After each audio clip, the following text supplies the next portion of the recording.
you. May you be sorry ever encouraging me to cry during sessions. But you didn't expect it to be like this, I bet, huh? You know what? It's really disappointing. I thought I'd feel much better, relieved. I thought it'd be much more fun. Oh, it's absolutely horrible. Well, I don't know if I'd be able to talk today. I shouldn't have come. I should have called it off. I'm sorry.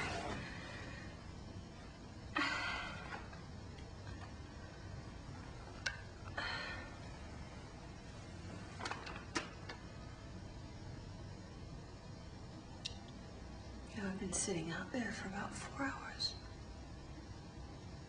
Yeah. I wanted to call it off the session, but I wasn't sure I'd be able to make it home alone. I took a cab here. My car's at home. Who do I think it is? Oh yeah, my car's at home. Oh, God, I'm freezing. I came this close to knocking on your door and asking for a sweater. Oh, I don't know when it was. It was about 5 or 6. I don't remember. It was still dark. And I waited for the sun to come out. I never waited like this for a sunrise, except maybe in 5th grade while I was camping. And do you know what I did?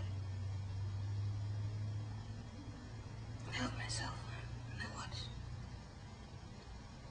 The minutes go by, I felt like I had frozen.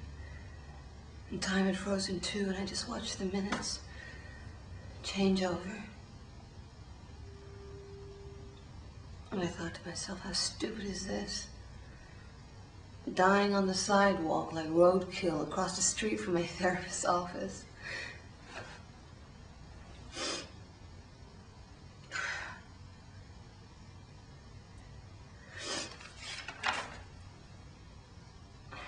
I'm sorry, Polly.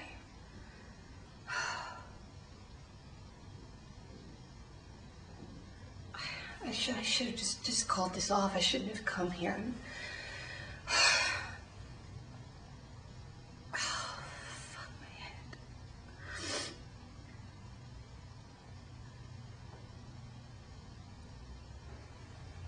Thank you.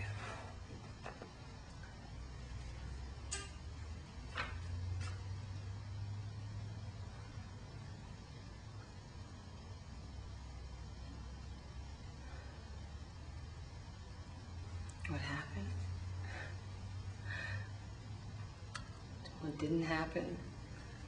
You want the long version of the bottom line, because the bottom line is very simple.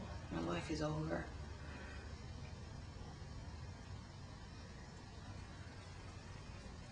I left Andrew. We had a big blow up, crying, screaming, the whole works. And at some point I called Alona and we went out for a drink. We had a few drinks and... Listen, I'm not here. I'm so totally not here. No, it's not me that's here. You'd be shocked to know the person who's here. Yeah, I did some terrible things last night. I'm so sick. I'm afraid I'm gonna throw up.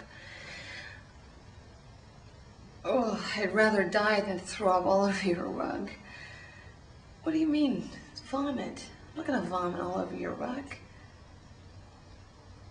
It's not throwing up in front of my therapist. It's throwing up in front of you, and I can't do that. There's just no way.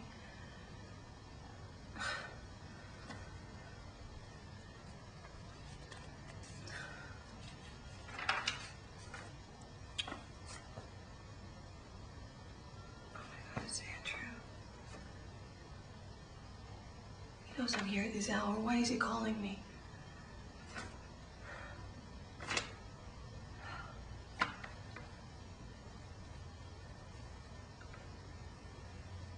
Yeah, right.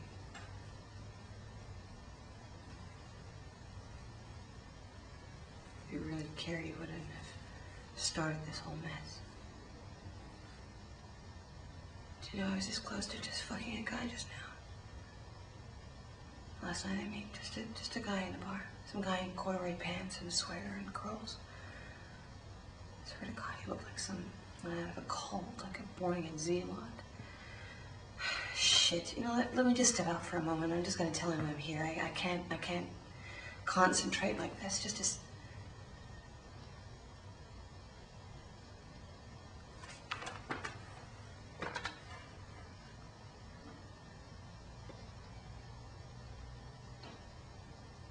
Andrew gave me an ultimatum.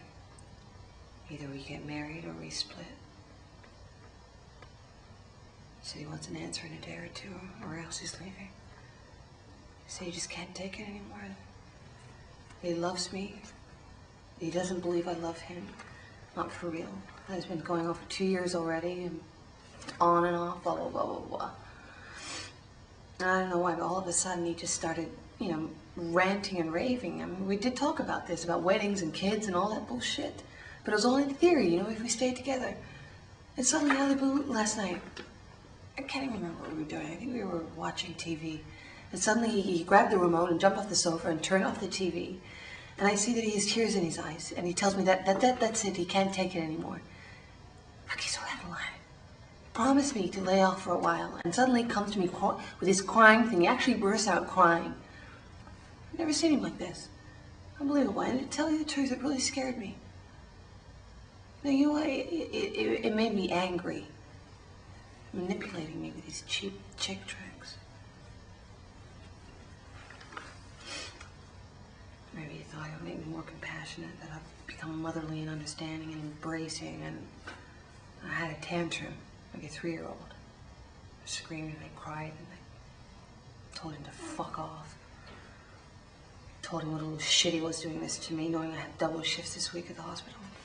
So I slammed the door and I kicked his laptop to the floor. And I went out and called Alona, and she dressed me in this. It's not mine. I went out for a drink in a place she likes, just on Russell Street. She tried to calm me down a bit, you know, put things in perspective. She told me she envied me a little. She wishes she had someone that loved her enough to give her an ultimatum. And then we drank. Well, mostly I drank. There was this guy sitting right next to us, and at one point she said that she was tired and she had to leave. And after she left, that guy moved next to me. And do you know what he said? He told me, "You look so sad."